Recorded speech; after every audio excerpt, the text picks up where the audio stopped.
More breaking news updates coming in. Now, there is, of course, an update which is coming in from J&K and Ladakh area, in fact, rather. Now, Indians can visit protected areas along Ladakh.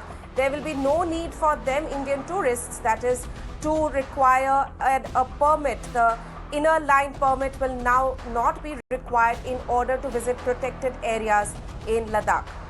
The centre has issued a notification over easing of these restrictions. Let me go across to Pradeep for more on this. Pradeep, so it's a significant order which has come in where now Indian tourists will no longer have to procure this inner line permit, though the condition still exists for foreign tourists. Yes, you're absolutely right. This is a significant move, and this is going to give fillip to domestic tourism in Ladakh. All you have to do is simply take a flight or visit this place and enjoy scenic beauty. Earlier, it used to be a very cumbersome process. One has to go for the inner line permit. Many a times, one had to wait outside the Deputy Commissioner's office.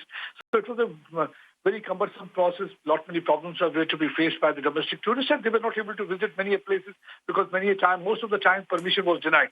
But now they can visit areas like Pangong, they can visit areas like Nubra Valley, they can visit Aryan Valley, Hundar, Sumer, Paramik. These are the areas which are either close to line of control or closer to line of actual control. So idea is basically they want to encourage domestic tourists visiting these places. That's one of the reasons that all this embargo has been lifted. Now no more inner line permit is required. But yes, they still, for the foreign tourists, they require this protected area permit that's called PAP that is required for the foreign tourists or non-resident Indians.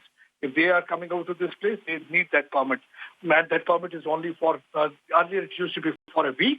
Now that permit has been extended for 15 days. That means 15 days now foreign tourists, if they have got the permit, they can visit these areas. But otherwise, without this permit, they will not be allowed. But so far as domestic tourists are concerned, they can visit any of these places without any permit, hassle-free, no cumbersome process involved. All they have to do is pack their bags, visit these areas, enjoy scenic beauty of Ladakh. That's what actually the government is aiming at. Right, Pradeep, thank you so much for joining us with that breaking update.